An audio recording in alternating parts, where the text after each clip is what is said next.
She never knew who left the baby at her door in 1965. But 50 years later, a single discovery will force her to face a truth that changes everything. A truth that was hidden to protect her and to hide what really happened that night. It was the kind of night that made the air feel like wet wool, thick, cold, and heavy. November 1965. The wind moved in long sighs across the rows of maple trees that stood guard at the edge of the small town. Inside her modest clapboard house on the last street before the fields began, Margaret Ellis had already banked the fire, pulled her worn quilt up to her chin, and settled in for the long night ahead. She was 52 years old, and had grown used to the kind of quiet that felt almost permanent. Her husband, Walter, had passed 3 winters ago. Her only child had moved to Chicago. Most nights she read until her eyes blurred and then listened to the creak of the house settling into the dark. But tonight, something disturbed that quiet. At first, it was only the sound of the wind shifting, a single gust that rattled the latch on the back porch. Margaret rolled over in bed, thinking nothing of it.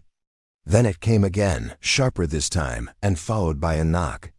Not the polite double tap of a neighbor borrowing sugar, not the quick rap of a boy selling papers. This was slow, deliberate. 3 knocks, and then silence. Margaret sat up, her heartbeat louder than the wind. Who would come to her door at this hour? She pulled on her wool robe, slipped into her slippers, and stepped carefully through the narrow hallway. The old floorboards groaned under her weight. As she reached the front door, she hesitated, her fingers resting on the chain lock. Another knock. She slid the chain free and opened the door a cautious few inches. Cold air rushed in, carrying with it the smell of wet earth. And then she saw it. A wicker basket sat squarely on the top step, beads of rain clinging to its weave. Inside, wrapped in a pale yellow blanket, was a baby. The child was asleep, face softened by the kind of exhaustion that only comes from crying too long. There was no one else on the porch, no footsteps in the yard, no taillights disappearing down the road. Just the sound of the wind. Pinned to the blanket was a folded note. Her hands trembled as she opened it. Please keep her safe. She's better. Off with you.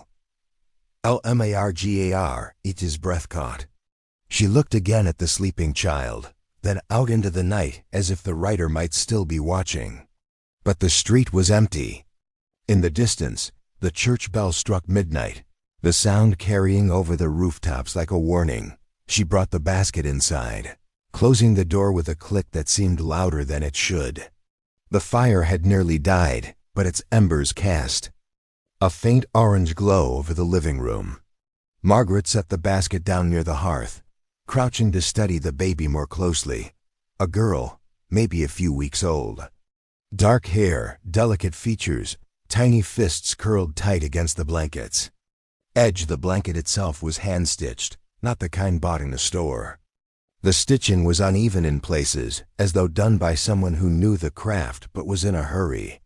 There was a faint scent to it, lavender, maybe, though faded. Margaret touched the baby's cheek, warm, alive. She looked back at the note, running her finger over the single initial at the bottom. L. She could think of 2 women in town whose names began with L, but neither seemed the type to do something like this. The baby stirred, eyes fluttering open, a gray-blue shade that seemed too knowing for such a small child. For just a second, Margaret had the strange feeling the baby was looking at her with recognition, as if some unspoken understanding had passed between them. She stood and went to the window, peering through the lace curtain at the street one last time. The cold had deepened, the sky low and dark with snow clouds. Whoever had left the baby was gone, and yet, Margaret couldn't shake the feeling they weren't far. By morning, the snow had come, not the heavy kind that bends tree branches, but a thin, stubborn dusting that covered every rooftop and parked car. Margaret had been awake for hours, rocking the baby in the creaking armchair by the fire. The child had cried once during the night, a thin, high-pitched wail that cut straight through the stillness. Margaret fed her warm milk from a bottle she dug out of the back cupboard, a leftover from when her sister had visited with her own infant years earlier. It was a miracle she still had it. She kept glancing at the note on the mantel. Please. Keep her safe. She's better off with you. Better off with her? That phrase kept turning over in Margaret's mind. What did the writer mean, better off? Better than what? Or better than who? My noon word had already begun to spread. In a town this small, secrets traveled faster than the wind. Margaret hadn't told anyone, not yet, but Mrs. Penner. From next door had seen her at dawn through the kitchen window, cradling something small and swaddled. Mrs. Penner had been at the grocer's by 8 o'clock, telling Mr. Lloyd that Margaret had a baby in her arms. By the time Margaret stepped outside to fetch more firewood, she could feel the change in the air. A pause in conversation as she passed. The way two men on the corner, Mr. Finch and his brother, watched her from under the brims of their hats. Even the mailman, who usually just left the post in her box, lingered to hand it over in person, his eyes darting toward the house. Margaret wasn't a woman easily rattled, but she felt the weight of it, the curiosity, the suspicion. She didn't like it. That afternoon, Sheriff Dalton came by. He was a tall, barrel-chested man in his 60s, with a voice that always sounded like it came from the bottom of a well. "Afternoon. Miss Ellis," he said, removing his hat at the door. "Mind if I come in a spell?" Margaret hesitated, then stepped aside. He followed her into the sitting room, where the baby was sleeping in the basket by the fire. His eyes went straight to her. "She yours?" he asked without preamble. Margaret stiffened. "She was left on my doorstep last night." He squatted beside the basket, looking at the child for a long moment. Then he straightened, rubbing his jaw. "We had no births registered these past weeks," he said. "No one reported a missing infant either." "That's odd." Margaret handed him the note. He read it twice, his brow furrowing deeper. "L," he murmured. "Plenty of L's in this county." He handed it back. "I'll ask around," he said. "But Margaret, if someone comes looking for her, you'll have to turn her over." Margaret said nothing. She only looked at the baby, who had stirred in her sleep and curled one small hand into a fist. The sheriff left, but the unease stayed. That night, as the fire burned low and the house settled into silence again, Margaret thought she heard footsteps in the snow outside. Slow, deliberate, the same rhythm as the knocks from the night before. When she pulled back the curtain, the yard was empty. Only the faint indentations of boots leading from the road to her porch, and stopping there. The next morning dawned clear, the snow now hardened into a thin crust that crunched underfoot. Margaret was splitting kindling out back when she noticed a shape on the road, a woman walking alone, her coat a deep green that seemed too fine for this part of the county. She moved with purpose, head down against the cold, a leather satchel slung across her body. Margaret didn't recognize her. In a town where you could name every soul by the shape of their shadow, that was enough to set her on edge. By the time Margaret came around to the front porch, the woman was at her gate. She paused, looking up, her eyes catching Margaret's for the briefest moment, sharp, assessing, with something behind them Margaret couldn't name. "Morning," the woman said, her voice smooth but clipped. "I'm passing through. Thought I'd stop and ask, have you seen anyone unusual around here lately?" Margaret kept her expression neutral. "Depends what you mean by unusual." The woman's gaze flicked toward the house. "There's been a matter in the next county over. Something that might have crossed this way." She stepped closer, resting her gloved hand on the gate. "A baby was taken from her home 2 nights ago." Margaret's pulse thudded in her ears. She thought of the note, of Sheriff Dalton's warning, of the tiny sleeping face in the basket by the fire. "I wouldn't know anything about that," Margaret said evenly, though her fingers tightened on the porch rail. The woman studied her for a long beat, as if weighing the truth in her words. Then she gave a small, tight smile. "If you do hear anything," she said, "tell them to be careful who they trust." Without another word, she turned and walked away, boots crunching, on the frozen road until she was a speck in the distance. Inside, Margaret closed the door and leaned against it, her breath quickening. She went straight to the basket. The baby lay there peacefully, unaware of the storm circling closer.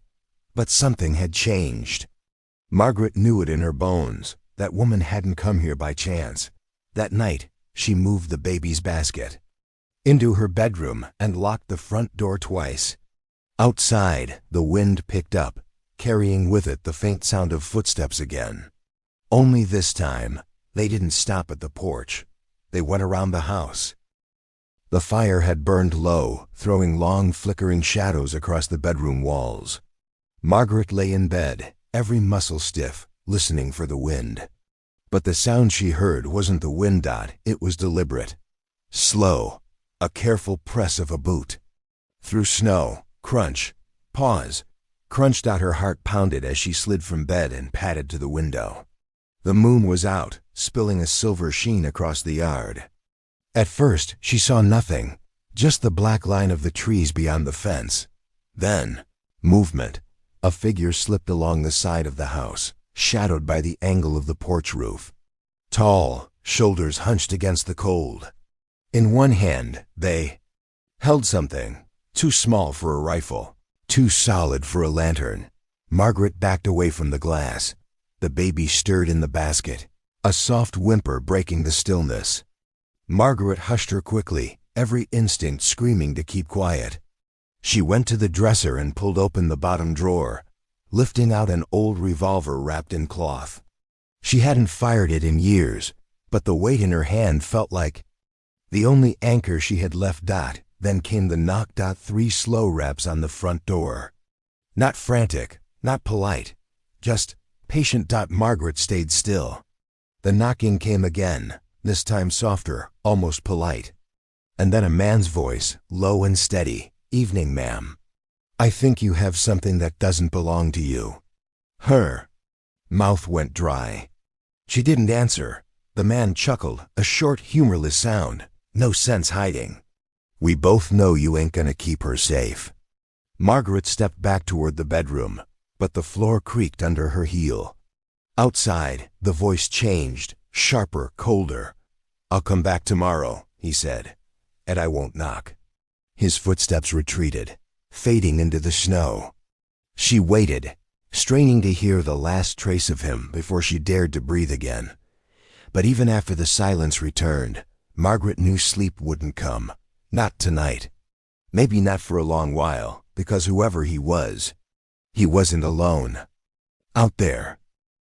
By morning, Margaret's hands still trembled when she tried to light the stove. Every creak of the porch boards from the night before played in her head like an endless loop. The man's words, "I'll come back tomorrow," weren't a threat. She could ignore that. She moved through the cabin, checking the doors twice, the windows 3 times. The baby, swaddled and warm, lay in the cradle beside the kitchen table, her tiny breaths soft against the morning's hush. Margaret thought of telephoning the sheriff, but she stopped herself. This was a small county. Folks talked. And she couldn't be sure the wrong ears wouldn't hear before help arrived. Instead, she decided to look for her own answers. She remembered the plain brown satchel the baby had been wrapped with when she first found her. It was tucked behind the wood box in the corner. Inside were only 2 things, a folded scrap of flannel and a small, leather-bound Bible. Margaret hadn't looked closely at the Bible before. She'd been too rattled at the time.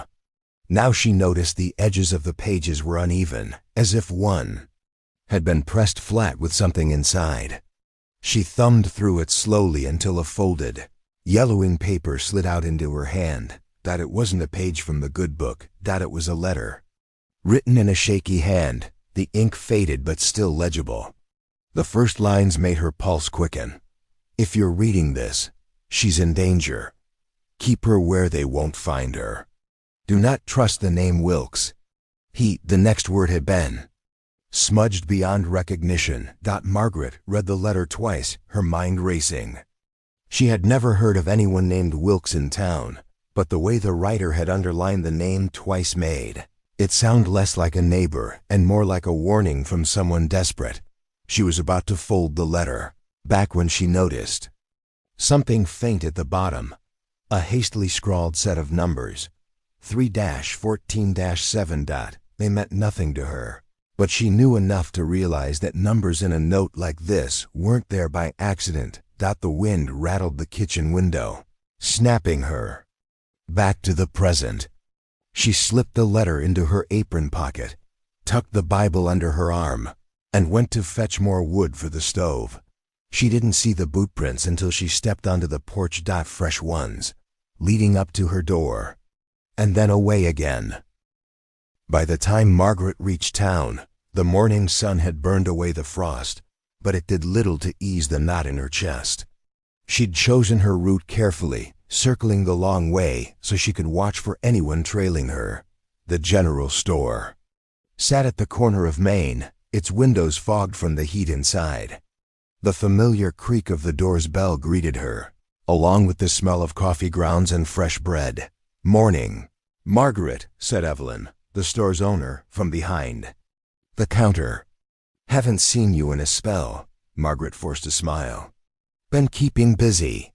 She moved to the shelves as though she were browsing, but her eyes kept drifting to the back wall, where a bulletin board hung under the town's notice of church socials and hay auctions. If the name Wilkes meant anything to anyone, this was the kind of place where she might overhear it. She bought flour, a tin of coffee, and a spool of thread she didn't really need.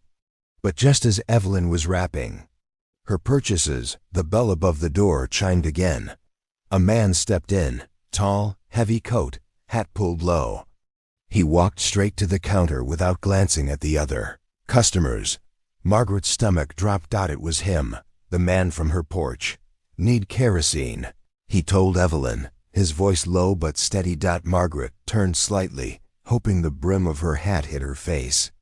She could feel the weight of his presence even as she pretended to study a display of seed packets. When he reached into his coat for his wallet, she caught a glimpse of his hand, the same scarred knuckles she'd seen gripping her porch rail.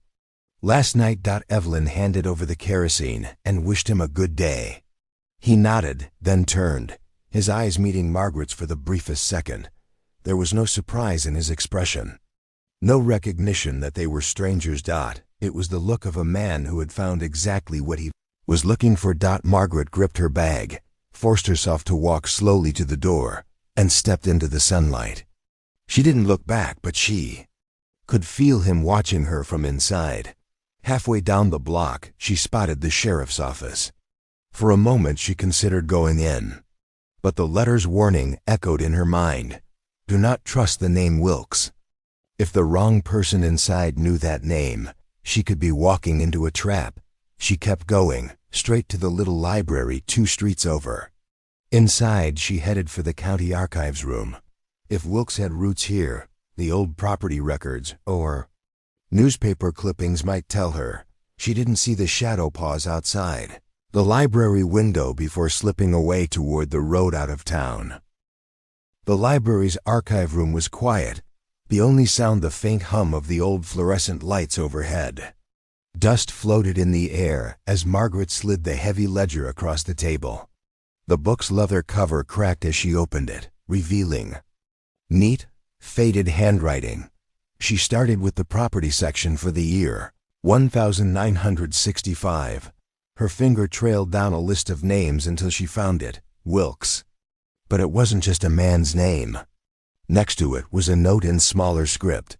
Special guardianship, infant, female. Her heart pounded. The child had been registered without a birth surname.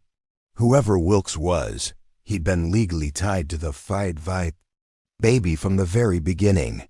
She flipped to the adjoining pages. That's when she saw the first photograph, grainy, clipped from an old paper. A young couple stood in front of a weathered farmhouse. The man's face was shadowed by the brim of his hat, but the woman, The woman looked like her. No, not like her. Exactly like her. Margaret felt the room tilt. She turned to the next clipping. The headline read, "Local couple killed in barn fire, infant missing." The article was dated July 3, 1965. She read it twice before the meaning sank in. The baby left on her porch had been pulled from the ashes that night. The Wilkes name had been used to hide her identity, and the woman in the photograph was Ging, her own mother. Her hands trembled as she closed the ledger. That's when she heard footsteps behind her. She turned, and there he was, the man from her porch, from the store. He stood in the doorway, hat in hand. "You were never meant to find out," he said quietly. His eyes weren't menacing now, they were sad. "But you're not the only one who lost something that night." Margaret's voice barely rose, above a whisper. "Who are you?" He stepped closer. "Your uncle. And the only one left who knows why they died." The air between them felt charged, heavy with decades of silence. Margaret realized she had a choice: walk away and never know more, or stay and hear a truth that might shatter what little she believed about her life. Outside, the winter wind rattled the library windows. Inside, Margaret pulled out the chair opposite her and met his eyes. "Tell me,